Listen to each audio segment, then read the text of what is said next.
Once upon a time, the church was much feared by the people. The law of the church prevailed. Instead of being a loving, forgiving, and being merciful, the church was all about punishing the wrongdoer.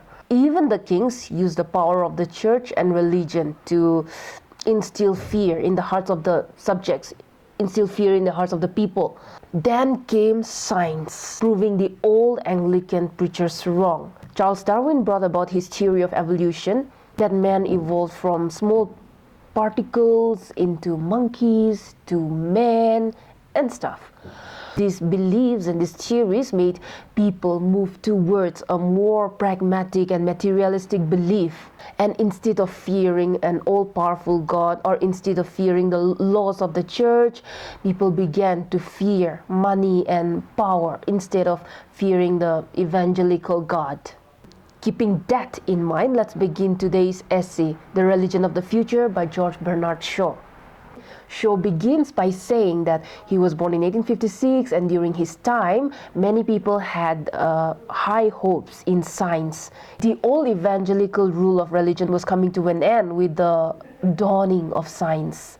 People saw science and its new theories and discoveries as an escape from the chains of evangelicalism, which was becoming intolerable. It was a general belief in those days that God was an old fellow with white beard, and people needed to be very careful not to vex him or not to anger him, because if you said or did anything that triggered his rage, God's rage, you would be brought home in a shutter. In other words, God would end your life. Shaw also says that he would have an imaginary picture of God in his mind that looked like his friend, Mr. H.M. Hindman, or William Blake's picture of God in his illustration of the book of Job. William Blake painted some illustrations from the book of Job where there was this old fellow with long white beard.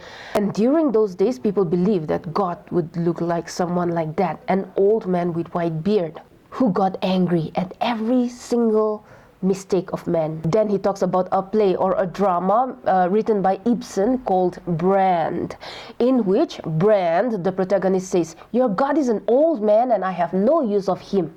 People thought everything that was good, pious, morally right was old, and even God was old. It was just a typical belief that good is old. But in John Bunyan's famous play, Pilgrim's Progress, goodness and righteousness are portrayed in the form of a young character called Valiant for Truth. Then in the next part, G.B. Shaw talks about a bachelor party where he attended. While he was there at the bachelor party, they had a dispute and a discussion about religion. They were talking and discussing about how this atheist preacher, this famous atheist preacher called Charles Bradlaugh, challenged God to strike him dead within 5 minutes if he existed. They said it was the most horrifying thing to challenge God like that, but George Bernard Shaw said and thought that it was the most practical way to check and test if they were worshipping a God who was very touchy to be angry at every single mistake and very touchy to strike people dead at every single mistake. George Bernard Shaw obviously believes that there is a God, but he does not believe that that God would eagerly punish people at every single silly mistake of man, like the old evangelicalism's belief. And he supports his belief by stating the theory of design. According to this theory of design, it states that even a savage will understand that someone had designed a watch when he sees one and sees how it has been arranged. Charles Darwin and Alfred Russel Wallace made a new discovery of science and brought about Darwin's natural selection theory, which meant that the pressure of environment had produced the appearance. Some kind of pressure had accidentally resulted in the production of the universe, or some kind of accident or pressure of the environment has forced human to come into existence. He explains Darwin's natural theory by saying that if there is a hole on a wall and a cannonball near it which fits the hole perfectly, it means that the cannonball hit the wall accidentally by mistake. Nobody wanted the hole to be there, nobody meant it to be there, but the cannonball accidentally struck it and the hole came into being, came into existence. Just an environmental pressure, adapting to the environmental pressure. Samuel Butler was a strong opposition of the Darwin family and their ideas. His grandfather opposed Darwin's grandfather, his father opposed Darwin's father, and he opposed Darwin.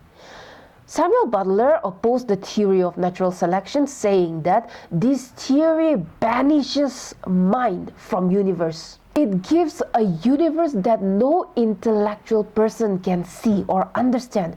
Because according to Darwin's natural selection, the whole universe becomes a mere accident with no real purpose, no real reason. The whole universe comes into being just by accident. He says, it takes all design, all conscience, all thoughts out of it. And the whole thing becomes a senseless accident and nothing else. My mind refuses to entertain that. So Samuel Butler says that someone had designed the universe and there is a conscience, a knowledge that someone has built it, someone has done it, but this natural selection makes it all seem like it has been an accident, nothing but an accident. And the whole universe becomes just a meaningless creation. So Samuel Butler says, my mind refuses to entertain that kind of idea. But still, people started accepting Darwin's idea simply because it helped them to get rid of the fear of the old evangelicalism about fearing a creator, a God, and about fearing the religious leaders, the church. But the problem was that when people started getting rid of religion, the fear of God, they accepted the idea of survival of the fittest and entered into a period of chaos, full of materialism and pragmatism. And the world witnessed two great world wars because of the increasing dangerous and disastrous power of science. Through science, people created disastrous ammunitions and loss of morality. For these great wars and destruction of the world, people blame Germany for the Second World War. But according to G.B. Shaw, the Germans got the idea from English scientists like Darwin. So we are all to blame. Butler knew that the universe cannot be just an accident. Life on Earth cannot simply just come out of nothing. There is intention and a purpose in the universe and in everything in it. And according to George Bernard Shaw, the intention and purpose is in us. And we do not need to go on searching the purpose and intention or reason for our existence anywhere else. If someone asks, where is my purpose or what is my purpose, it's like asking, where is my soul? What is my soul? Now to the materialistic person who does not believe in the existence of spirit and soul, he questions, what is the difference between a person who is alive and a person who is dead? They both have the same compound, they both have the same chemicals, same silica, same carbon, but we know that the dead person will degenerate and tumble into bits, but the live person will not. It is life, therefore, that sustains everything. Life is more interesting to study than any other theories of science.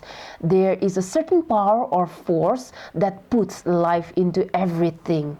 This force is always organizing and making people grow, learn, imagine, and know things. Long before anything existed or any organism existed, there was this life force which is called ELO Vital by French philosopher Bergson, which means the vital impulse. G.B. Shaw calls it the miracle of life.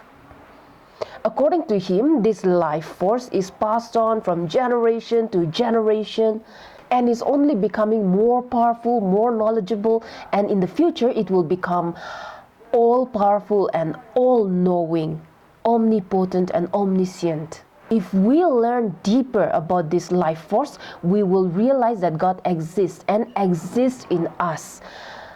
Because life exists in us. After all, this life is the breath of God. You know, like the Bible tells us that God breathed into Adam. So basically, the religion of the future is the worship of this life force. He also expresses his concern about people worshipping riches, like the biblical worshipping of Mammon, the god of riches.